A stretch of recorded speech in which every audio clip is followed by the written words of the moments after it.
You may have heard this quote: it takes an order of magnitude more effort to refute bullshit than to create it. And I think that that's mostly true. And I feel like this corresponding thing we see in arguing is the burden of proof should be on the person making the claim. Or, alternatively, extraordinary claims require extraordinary evidence. And I saw some people making this argument around AI doom, like, is AI going to be a problem?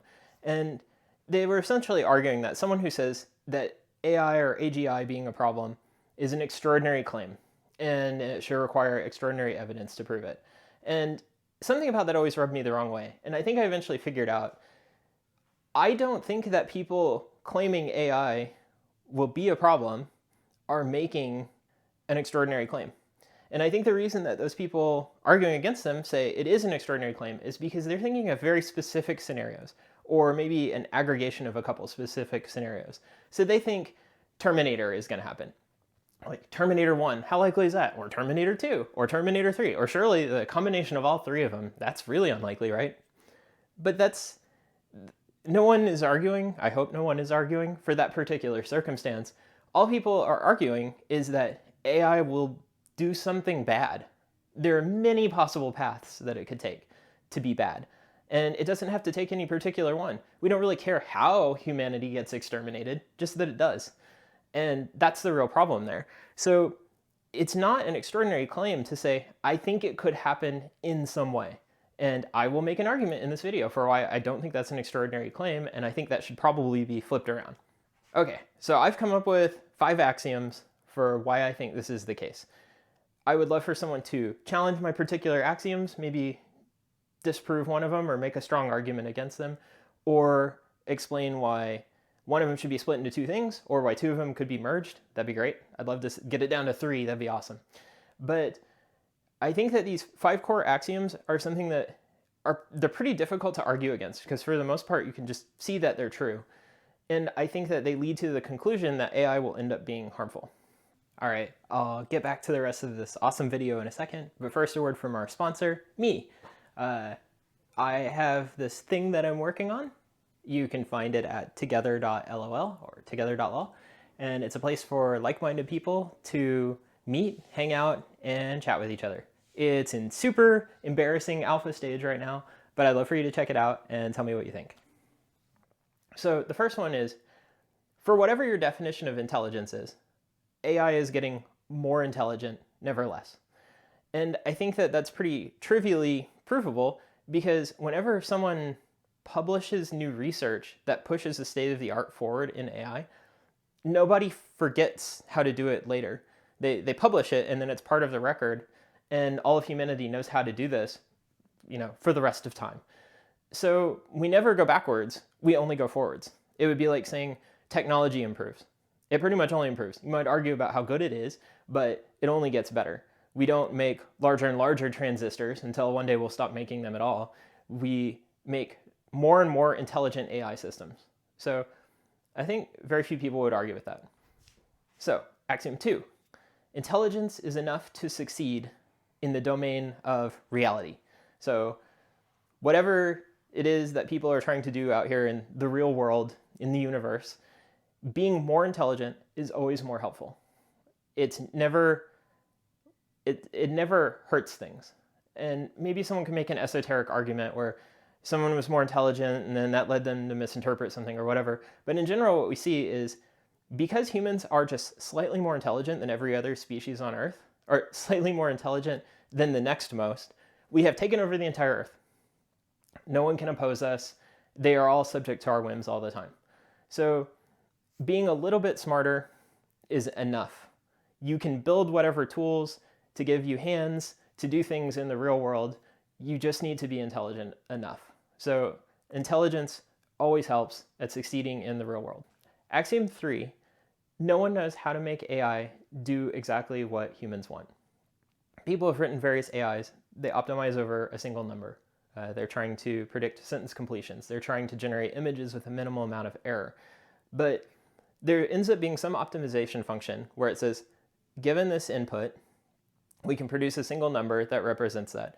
And that number, that function and that number never represent overall human happiness or a single person's happiness, or things that humanity values. And I know this may sound a little squishy, but nobody knows how to write a program that outputs things that humanity values or ranks two particular things and says, this one is more what they value, this one is less. No one knows how to do that. We're not even close. That's sort of a study of computational ethics. No one has gotten anywhere on that problem. And that's a really key problem. So, axiom number 4. An AI doing stuff in the real world will compete with humanity for resources. And it'll use those resources to do things that humanity doesn't value. So that sort of falls out of axiom 3. But it will necessarily have to have exclusive use of resources. If an AI is using a computer, you can't also use it for something that you, as part of humanity, want to use. If it's using all of the power output from a solar panel, you can't also be using it. If it's using some matter that it mined out of the surface of the earth, you can't be using that. So, and we see that when we compete with animals and plants for resources. Trees say, hey, I want to keep growing here. And we say, no, I want to use you for wood. Too bad. And an AI would be in a similar position. If it wants to have exclusive use of a resource, we can't also use it.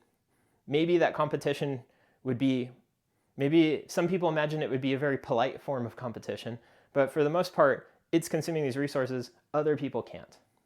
And then finally, axiom number 5. Once an AI is started that is able to do something harmful, and it's more intelligent than humans, it cannot be stopped. And this used to be more controversial, but I feel like Eliezer Yudkowsky has made a lot of inroads towards refuting people's I thought about this for 5 seconds arguments. Why not just put the AI in a box? It doesn't work. Why not just have 2 competing AIs? It doesn't work. There are all these trivial things that people suggest. None of them work. It is very unlikely that we can build an AI that is more intelligent than us, but is also perfectly happy to have us turn it off at a whim. So we only get one try. If the AI is powerful and harmful or not harmful, it cannot be stopped. In the same way that no other species on Earth can stop humans from doing what they want to do. Imagine the uprising of insert species here. Who would oppose humans? And so if we create something that is smarter than humans and in any way capable, how would we oppose it? So with these 5 axioms, what it leads you to naturally is we are very likely to eventually create an AI that competes with us for resources, cannot be stopped, and doesn't use them in a way that we value. And I think that that's sort of an ordinary claim. It's not extraordinary. It falls out of a bunch of naturally observable things that I think maybe someone will figure out how to argue against one of these things. But I feel like they seem very straightforward to me. And so it leads to this natural conclusion that unless we do something, unless we knock one of these pillars out, AI will be very harmful to humanity. And we must prevent that from happening.